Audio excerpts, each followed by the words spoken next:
মৰমৰ ছাত্ৰ-ছাত্ৰীসকল তোমালোকৰ যিটো থাৰ্ড ইউনিট ইভ্যালুৱেশ্যন বা যিয়ে নহওক কিছুমান ছেকেণ্ড ইউনিট হিচাপে হ'ব কাৰণ হাফ ইয়াৰলি যিটো হৈ গৈছে একে কথাই যিটো তোমালোকৰ অনুষ্ঠিত হ'ব নেক্সট পৰীক্ষা এই ইভ্যালুৱেশ্যনটো তোমালোকৰ বাবে ইম্পৰ্টেণ্ট এখন মই প্ৰশ্ন লৈ আহিছোঁ যিখনৰ এনচাৰবিলাকো তোমালোকক কৈ দিম ছাত্ৰ-ছাত্ৰীসকল প্ৰথম যদি আমি চাওঁ তেতিয়াহ'লে মাৰ্কছ থাকে 50 নম্বৰ আৰু সময় থাকে 2 ঘণ্টা প্ৰথমটো হৈছে শুদ্ধ উত্তৰটো বাছি উলিওৱা 1 পূৰণ 5 এটা প্ৰশ্নত 5 নম্বৰ 1 নম্বৰকে থাকিব 5টা প্ৰশ্ন দিছে যে উদ্ভিদৰ পানী পৰিবহন হয় ইয়াৰে 4টা অপচন আছে জাইলেম ফ্লুএম পত্ৰৰন্ধ চুলি হিপাৰ দ্বাৰা ইয়াৰে এনসাৰটো হ'ব জাইলেম হ'ব এটো হ'ব শুদ্ধ উত্তৰ এৰ 1 নম্বৰটো 2 নম্বৰটো হৈছে বিটো হৈছে প্ৰাপ্তবয়স্ক মানুহৰ জিৰণিৰ সময়ত প্ৰতি মিনিটত উশাহ নিশাহৰ হাৰ গড় বিস্তৃতি কিমান হ'ব ইয়াৰ যে আমি এনসাৰ চাওঁ তেতিয়া বিটো হ'ব 2 নম্বৰ 15 পৰা 18 ঠিক আছে 18 মিনিট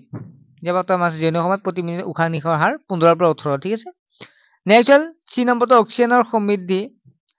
তেজ হৃদযন্ত্ৰৰ পৰা শৰীৰৰ বিভিন্ন অংশলৈ কঢ়িয়াই শিৰা ধমনী চেতৰক্ত কোষ লোহিত ৰক্ত কোষ ইয়াৰে এনসাৰটো হ'ব 2 নম্বৰ ধমনী হ'ব লাইক কৰি দিবা ভিডিঅটো আৰু চেনেলটো সাবস্ক্ৰাইব কৰি ৰাখিবা আমি আটাইবিলাক প্ৰশ্ন ডিসকাস কৰিম ঠিক আছে বিশ্ৰামত থকা মানুহৰ এজনৰ নাৰী স্পন্দনৰ হাৰ হল ইয়াৰে এনসাৰটো হ'ব 3 নম্বৰটো 72 পৰা 80 পুং আৰু স্থিৰজনন কোষৰ মিশ্ৰণক কি বুলি কোৱা হয় ইয়াৰে এনসাৰটো হৈছে নিষেচন বুলি কোৱা হয়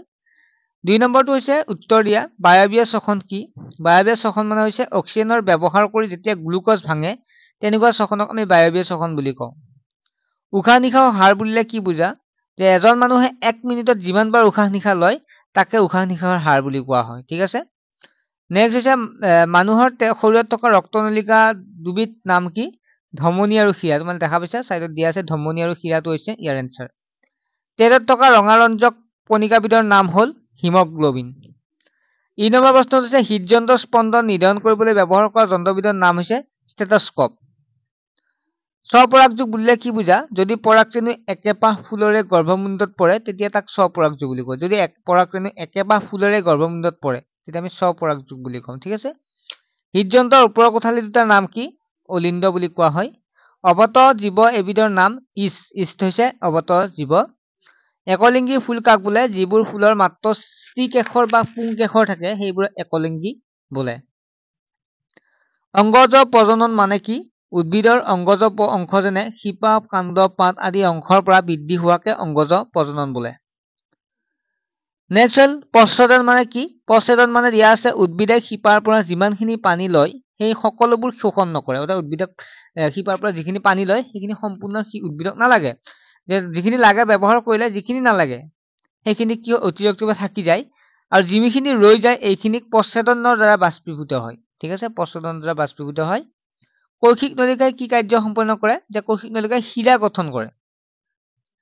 ফ্লুএমৰ কাম কি পাতত প্ৰস্তুত হোৱা আহাৰ উদ্ভিদৰ সকলো অংশলৈ পৰিবহন কৰে ফ্লুএমে যোজন কোষ কাক বোলে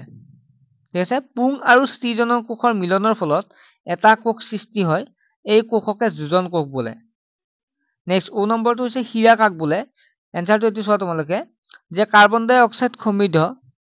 তেজ শৰীৰৰ বিভিন্ন অংশৰ পৰা কঢ়িয়াই পুনৰ হৃদযন্ত্ৰলৈ ঘূৰাই অনা ৰক্তনলিকাক শিৰা বোলে নেক্সট হৈছে 3 নম্বৰটো খালি ঠাই পূৰ কৰা তেজৰ জুলীয়া অংশক প্লাজমা বোলা হয় ধমনী আৰু শিৰাবোৰ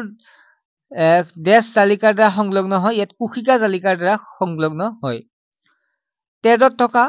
দেশ কোষৰ অনুপস্থিতিত মানুহে কাৰণে তেজৰ খামলা বান্ধে ইয়াৰ এনসাৰটো হ'ব যেটো খালি ঠাই আছে অনুচক্ৰিকা হ'ব উদ্ভিদৰ অংগজ